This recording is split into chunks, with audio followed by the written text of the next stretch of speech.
Private investigator red এবং তার সহকারী বন্ধু ডক্টর গ্রেগরি গ্যালিলিও ভিলা থেকে বেরিয়ে এলেন রাস্তায়।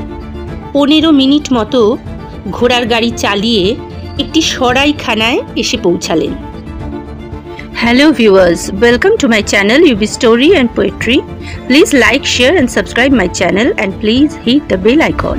সরাইখানাটির পিছনে গাড়িটি লুকিয়ে রেখে তারা এসে বসলেন সরাইখানায়। খাওয়া দাওয়া শেষ করে বেঞ্চে শুয়ে একটু ঘুমিয়ে নিলেন দুজনে। বিশ্রামটাও তো প্রয়োজন শরীরের। ধীরে ধীরে সন্ধে নামলো গ্রামে। দুটি মানুষ অপেক্ষায় বসে আছে কখন রাত নামবে। একসময় রাতও নামলো। রেড আর গ্রেগরি সরাইখানার পিছনে রাখা দুটি কোদাল নিয়ে রওনা দিলেন গ্যালিলিও ভিলার দিকে। বাড়ির পিছনে গিয়ে ঝোপের মধ্যে লুকিয়ে অপেক্ষা করতে লাগলেন কখন বৃদ্ধা উঠে ঘরে যাবেন শোবার জন্য। একসময় বৃদ্ধাও উঠলেন। দুজনে উপস্থিত হলেন কবরের সামনে। যথাসম্ভব কম শব্দ করে কবর খুঁড়তে লাগলেন। একসময় কবর খুঁড়তে খুঁড়তে কফিন পর্যন্ত পৌঁছে গেলেন তারা। কফিন খুলতেই দেখলেন শূন্য কফিনের ভেতর একটি কাঠের বক্স, আর তার ভেতর একটি মোটা ফাইল। রেড দ্রুত ফাইলটি পকেটস্থ করে আগের জায়গায় কফিনটি সযত্নে রেখে মাটি চাপা দিয়ে দিলেন। ক্রস পুঁতে দিলেন যথাস্থানে। কবরের চারপাশে মোমবাতিগুলিও আবার করে জ্বালিয়ে দিলেন তারা এবং দ্রুত ফিরে এলেন সরাইখানায়। একটু সময় নষ্ট না করে তারা রওনা দিলেন জ্যাকসন ম্যানশনের দিকে। সারা রাত গাড়ি চালিয়ে তারা পৌঁছালেন ম্যানশনে। লেট রাইজ, ভারী ব্রেকফাস্ট, ফ্রাইডে চার্চ প্রেয়ার। সকালে সব কাজ শেষ করে রেডের ঘরে দরজা বন্ধ করে বসলেন অ্যারিস্টটলের ফাইল পুঙ্খানুপুঙ্খভাবে পড়তে। যখন ফাইল পড়া শেষ হলো তখন প্রায় বিকেল 4টে বাজতে যায়।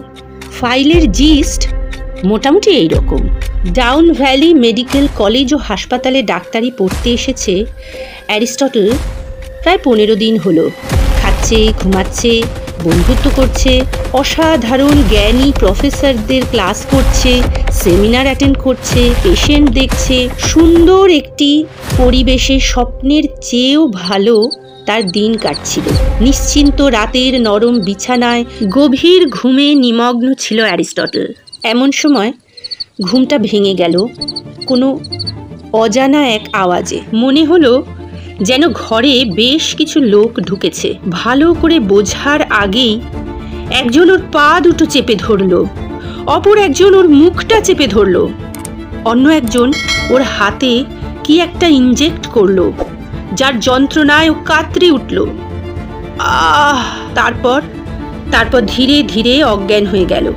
সকালে যখন ঘুম ভাঙল প্রথমটায় মনে হলো যেন নাইট মেয়ার। তারপর শরীর দিয়ে বুঝলো না, সবটাই সত্যি। সারা শরীরে অসহ্য যন্ত্রণা, বালিশ থেকে মাথাটা তুলতে পারছে না, জ্বরে গা পুড়ে যাচ্ছে। প্রায় 7 দিন লেগে গেল সুস্থ হতে, কাজে ফিরতে। কিন্তু তত দিনে তার খিদে অসম্ভব বেড়ে গেছে, শরীরের জোর প্রায় 6 গুণ বেড়ে গেছে। ওর নিজের সাথে কি হচ্ছে ও নিজেই তা বুঝতে পারছে না। আরও 7টি সুন্দর স্বপ্নের মতো দিন পার হয়ে গেল আবার।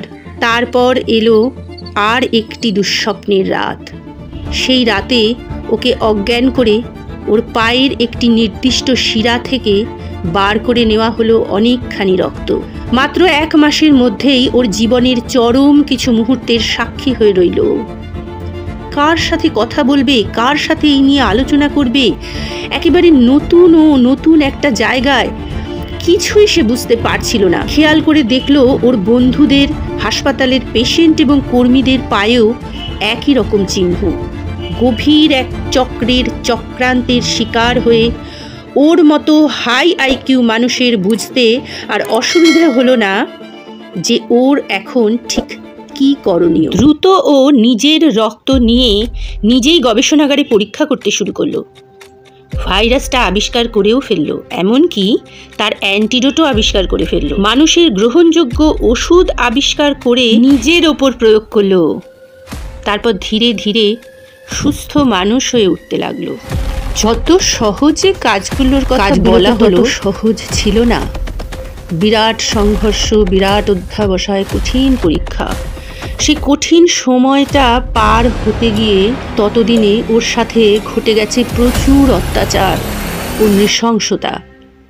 ইতিমধ্যে দুর্বৃত্তরা টের পেয়ে গেছে যে ওর ওপর ভাইরাস কাজ করছে না, এবং ওর 6 জন বন্ধু আছে, খুব ক্লোজ বন্ধু, যাদের ওপরও ওদের ভাইরাস কাজ করছে না। দুর্বৃত্তরা পাল্টা আক্রমণের জন্য ছক কষল। পাগলের মতো খুঁজতে লাগলো অ্যারিস্টটলের গবেষণার কাগজপত্র, কিন্তু কিছুই খুঁজে পেল না। মায়ের কাছে যা সুরক্ষিত থাকে তা যে ভগবানেরও অলক্ষ্য। যাই হোক, এর মধ্যে পার হয়ে গেছে প্রায় 3 বছর। একদিন অ্যারিস্টটলের মা তার সাথে দেখা করতে এসেছেন হাসপাতালে। ক্যান্টিনে বসে কথা হচ্ছিল মায়েতে ছেলেতে। অ্যারিস্টটল বললেন, মা, আমি স্পষ্ট বুঝতে পারছি আমি ওদের টার্গেট হয়ে গেছি। এই হসপিটালের বহু আক্রান্ত মানুষকে আমার বাঁচাতে হবে মা। আমি যদি মারাও যাই, তবুও তুমি এই ওষুধের ফর্মুলা ও ক্যান্সারের চিকিৎসার গবেষণাপত্র খুব গোপনে, খুব সাবধানে সুরক্ষিত রাখবে এবং যথাসময়ে তুলে দেবে উপযুক্ত কর্তৃপক্ষের হাতে।